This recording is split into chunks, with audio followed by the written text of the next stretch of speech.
The 1960s are often remembered as a decade of freedom. But that freedom didn't come easily.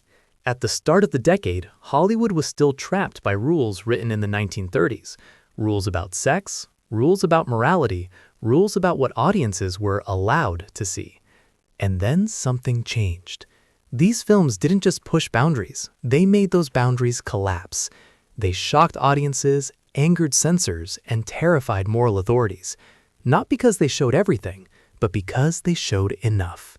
These are the films that shocked the 1960s and permanently changed cinema. Film 12, Night of the Living Dead, 1968. Night of the Living Dead changed horror not by inventing new monsters, but by removing comfort. The film was made on a minimal budget, with unknown actors and stark black and white imagery, yet it felt more brutal than studio productions with far greater resources. What truly disturbed audiences was not the violence itself, but its tone. Death is sudden, unceremonious, and meaningless. Characters die not because of moral failure, but because chaos is random. One of the most significant aspects of the film is its casting. The lead role was played by a black actor, something the script never comments on. This silence was powerful. In a decade marked by racial tension, the film's ending hit audiences with shocking force, whether intentional or not. Another unsettling detail is the complete collapse of authority. Police, media, and families fail to protect anyone. Cooperation breaks down almost immediately. The monsters outside are terrifying, but the people inside the house are just as destructive. Unlike earlier horror films, there is no restoration of order at the end. Survival offers no meaning. The world simply continues in a broken state. Many viewers at the time were unprepared for how bleak the film was. There is no moral lesson, no heroic sacrifice, no comforting closure. Night of the Living Dead didn't just scare audiences. It taught them that horror could reflect reality itself, stripped of illusion. Film 11, The Graduate, 1967. The Graduate is often remembered as a romantic comedy, but that reputation is misleading. At its core, the film is about paralysis. The protagonist is not rebellious or visionary, he is confused, passive, and emotionally disconnected. This depiction of youth shocked older audiences, who expected optimism and ambition from the next generation. Instead, the film presented a young man who feels nothing but pressure and emptiness. One interesting fact is that the film's humor often disguises its cruelty. Characters speak past each other, offering advice that feels rehearsed rather than sincere. Adults are portrayed as emotionally hollow, repeating the same patterns without reflection. The famous affair at the center of the story is not erotic in a traditional sense. It is awkward, mechanical, and emotionally void. This was a radical departure from how cinema usually portrayed forbidden relationships. The Graduate also resonated strongly because it captured a generational gap without explicitly referencing politics or war. The anxiety is internal rather than ideological. The final scene is often misinterpreted as a happy ending, but if watched closely, the smiles fade into uncertainty. This moment is crucial. The film refuses to confirm that escape equals happiness. Instead, it suggests that running away without understanding oneself leads only to another form of confusion. That ambiguity made the film timeless and deeply unsettling for audiences who expected resolution. Film 10, Last Tango in Paris, 1972. The final echo of the 1960s. Although released in the early 1970s, Last Tango in Paris is inseparable from the cultural collapse that began in the 1960s. This film represents the moment when cinema stopped pretending to protect its audience emotionally. Unlike earlier controversial films, Last Tango in Paris does not rely on suggestion or metaphor. It presents intimacy as raw, confrontational, and deliberately uncomfortable. The relationship at the center of the film is built on anonymity and emotional exposure rather than romance. Viewers were unprepared for how aggressively the film rejected traditional narrative safety. There is no moral framework to guide interpretation. Sex is neither punished nor celebrated. It simply exists as an expression of grief, control, and vulnerability. The film faced immediate bans in several countries and was the subject of legal action for decades. One widely discussed aspect is how the film blurred the line between performance and reality, raising ethical questions that are still debated today. At the time, these concerns intensified the sense that the film had crossed an irreversible boundary. Audiences did not leave the theater shocked in a sensational way. They left unsettled, unsure of what they were supposed to feel. That ambiguity was the film's most radical act. Last Tango in Paris marked the end of the transitional period that began in the early 1960s. After this, cinema no longer needed to negotiate with censorship through implication. The negotiation was over. The rules were gone. What remained was exposure without protection, and the understanding that once this door was opened, it could never be closed again. Film 9, Midnight Cowboy, 1969. Midnight Cowboy shocked audiences by stripping sexuality of any illusion of power or freedom. At a time when the sexual revolution was often portrayed as liberating and joyful, this film presented desire as transactional, lonely, and often humiliating. The story follows a male prostitute, not as a rebellious figure, but as someone slowly realizing that his fantasies about success and independence are lies. This perspective was deeply uncomfortable for audiences who expected sex to represent progress. One striking fact is that the film received an X rating upon release, a classification that usually guaranteed commercial failure. Despite this, Midnight Cowboy not only succeeded, it went on to win the Academy Award for Best Picture. This was unprecedented. It signaled that mainstream culture had shifted faster than its own rating systems. The film's depiction of male vulnerability was another source of shock. Men were shown as emotionally dependent, desperate, and physically fragile. This directly contradicted traditional masculine ideals still dominant in 1966 cinema. The city itself becomes a character in the film, portrayed as cold, indifferent, and predatory. Sexual encounters are not exciting, they are uncomfortable negotiations. One scene involving a drug-fueled party disturbed audiences precisely because it lacked clear consent or pleasure. Critics at the time struggled to categorize the film. Some praised its realism, while others accused it of nihilism. What made Midnight Cowboy dangerous was not explicit content, but its refusal to offer hope. Desire leads nowhere. Intimacy does not heal. By the end, the audience is left with exhaustion rather than release. That emotional aftermath was something cinema rarely dared to impose on viewers, and it marked a definitive break from the moral optimism of earlier decades. Film 8, I Am Curious Yellow, 1967. I Am Curious Yellow is one of the rare films whose controversy existed as much in courtrooms as it did in cinemas. When the film first appeared, it was immediately targeted by authorities in multiple countries, especially in the United States, where customs officials seized prints on obscenity charges. What made the situation unusual is that the film was not simply erotic. It combined explicit sexual imagery with political discussion, interviews, and social commentary, blurring the line between documentary and fiction. This confused censors, who were used to judging films based on clear categories. The sexual scenes were undeniable, but they were not presented as fantasy or glamour. They were awkward, conversational, and often emotionally flat. This made them harder to dismiss as simple exploitation. One important detail is that the film's director intentionally frames sex as part of everyday life, not as a moral crisis or dramatic climax. That alone challenged decades of cinematic tradition. Court cases surrounding the film became public spectacles, with lawyers arguing over whether the film had artistic value or existed purely to provoke. Ironically, the legal battles became the film's best marketing. When it was finally released, audiences flocked to see what authorities had tried to suppress. The film became one of the highest-grossing foreign films in U.S. history at the time. More importantly, it exposed a critical weakness in censorship. Once sex was openly discussed rather than hidden behind metaphor, the old moral arguments collapsed. I Am Curious Yellow didn't just shock viewers, it humiliated the censorship system by forcing it to explain itself publicly, something it was never designed to do. Film 7, Who's Afraid of Virginia Woolf, 1966. Who's Afraid of Virginia Woolf shocked audiences not through violence or sexuality, but through verbal cruelty so intense it felt almost obscene. When the film was released, many viewers were unprepared for how aggressively it dismantled the idea of marriage as a stable institution. The dialogue is relentless. Characters attack each other psychologically with surgical precision, exposing insecurities, failures, and emotional dependencies in real time. This level of emotional nakedness was rare in mainstream cinema. One key reason the film caused controversy is its language. Profanity that had previously been banned under the production code was suddenly front and center. Words like goddamn and son of a bitch might seem tame today, but in 1966, they were considered shocking.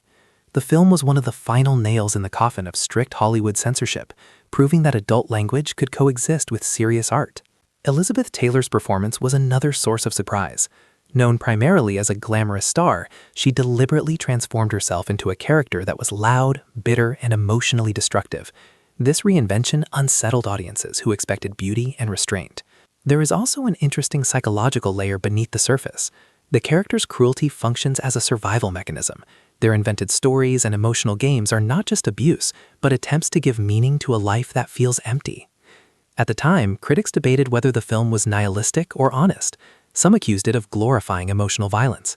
Others argued it was simply refusing to lie. The setting plays a crucial role as well. Almost the entire film takes place inside a single house, creating a sense of claustrophobia. There is no escape for the characters or the audience. This theatrical intensity made the film feel dangerous, as if something private was being exposed that should not be witnessed. Over time, Who's Afraid of Virginia Woolf came to represent a turning point in American cinema, where emotional brutality became a legitimate subject, rather than something to be softened or resolved. The film doesn't offer catharsis, it leaves scars, and that in the 1960s was considered radical. Film 6, Rosemary's Baby, 1968. When Rosemary's Baby premiered in 1968, many viewers walked out of theaters unsure whether they had just watched a horror film, a psychological drama, or something far more personal and invasive. Unlike traditional horror of the era, the film avoids spectacle almost entirely. There are no monsters, no visible demons, no dramatic reveals. Instead, the horror grows slowly, rooted in everyday spaces, apartments, kitchens, polite conversations with neighbors.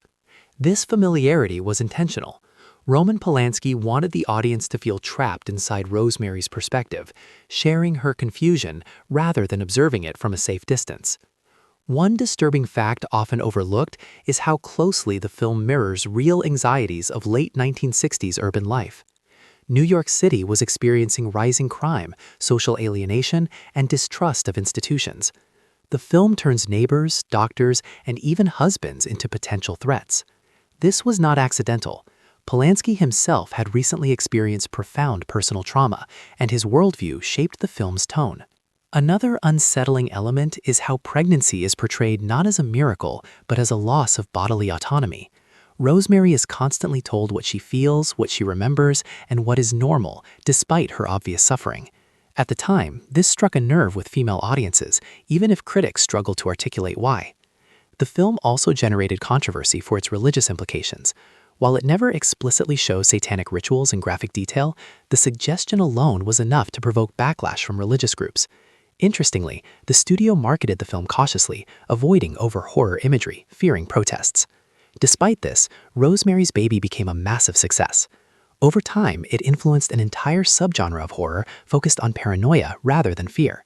Its most disturbing achievement is that by the final scene, the audience understands the horror not because they see it, but because they feel how powerless Rosemary has become. The film doesn't end with screams, it ends with resignation. That was new, and it was deeply unsettling. Film 5, Belle de Jour, 1967. Belle de Jour disturbed audiences by refusing explanation. The main character chooses her secret life calmly, without desperation or trauma. She is not coerced. She is not punished. This was shocking in itself. At the time, female desire in cinema was expected to end in tragedy or moral correction. Belle de Jour offers neither. The film blends fantasy and reality without clarifying where one ends and the other begins. That ambiguity made many viewers angry. One common complaint was that the film refused to tell audiences how to feel. Today, it's recognized as one of the first mainstream films to portray female sexuality as autonomous rather than reactive. In the 1960s, that idea was quietly revolutionary and deeply threatening. Film 4, The Graduate, 1967. The Graduate shocked audiences not with explicit imagery, but with emotional honesty. The central relationship is not romantic. It's awkward, transactional, and deeply unsatisfying. Mrs. Robinson is not portrayed as a villain or a seductress. She is bored. Benjamin is not a hero. He is lost. The film captured a generation caught between expectation and emptiness. Interestingly, many early reviews described the film as uncomfortable rather than offensive. That discomfort was new. Sex was no longer presented as temptation or reward. It was just something people did because they didn't know what else to do. This emotional realism hit harder than Scandal ever could. The Graduate proved that audiences were ready for stories that didn't reassure them. Film 3. Blowup, 1966. Blowup arrived like a foreign object in American cinema. It didn't follow Hollywood storytelling rules. It didn't explain itself.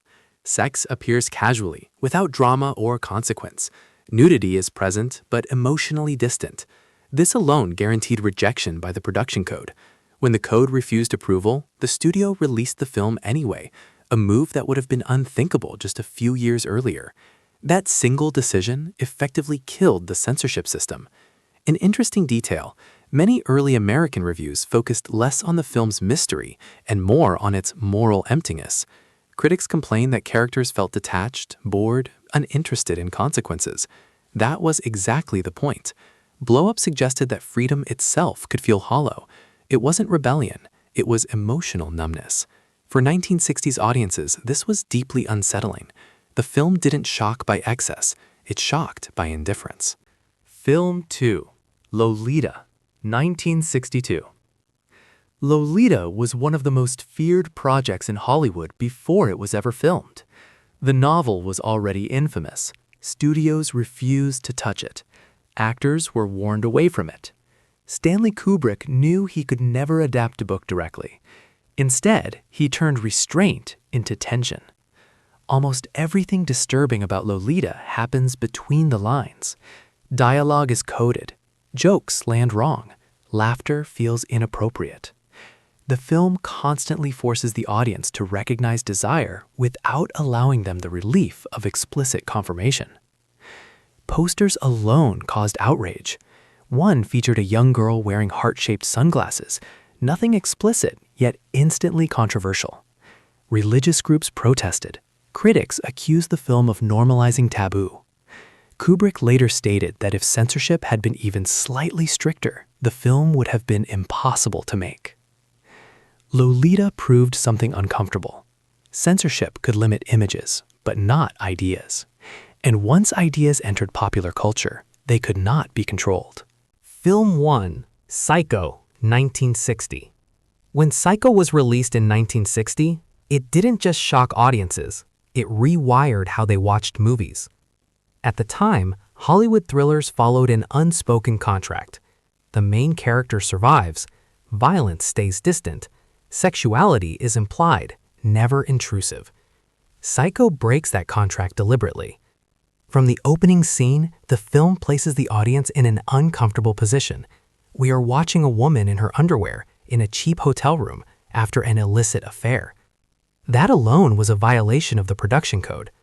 Then Hitchcock does something almost unheard of. He kills her halfway through the film. Janet Leigh was the star. Audiences assumed she was safe. The murder doesn't just shock, it disorients. The infamous shower scene lasts less than a minute, yet it became one of the most analyzed sequences in film history. There is almost no blood, no explicit nudity. What makes it disturbing is proximity. The camera invades personal space. Hitchcock later admitted he wanted audiences to feel like voyeurs caught in the act. Another small but important scandal, Psycho was the first American film to show a toilet being flushed on screen. In 1960, that was considered indecent. Psycho didn't just shock viewers, it taught filmmakers that rules could be broken, and audiences would follow. The 1960s didn't change cinema overnight. They broke it slowly, piece by piece. Each of these films crossed a line that was not supposed to be crossed. Some did it quietly, others did it loudly, but all of them forced the same realization. The old rules no longer worked. Censorship was built to control images, not ideas, and the moment filmmakers stopped hiding what they wanted to say, that system collapsed. What made these films dangerous was not nudity or profanity, but honesty. Desire was no longer punished, violence was no longer distant, and intimacy was no longer safe or comforting. Audiences were no longer protected from discomfort, and that was the real shock. By the end of the decade, cinema had lost its innocence, but it had gained something else: the freedom to disturb, to confuse, and to confront. Everything that followed in the 1970s and beyond was only possible because these films proved that audiences could handle the truth, even when it made them uneasy.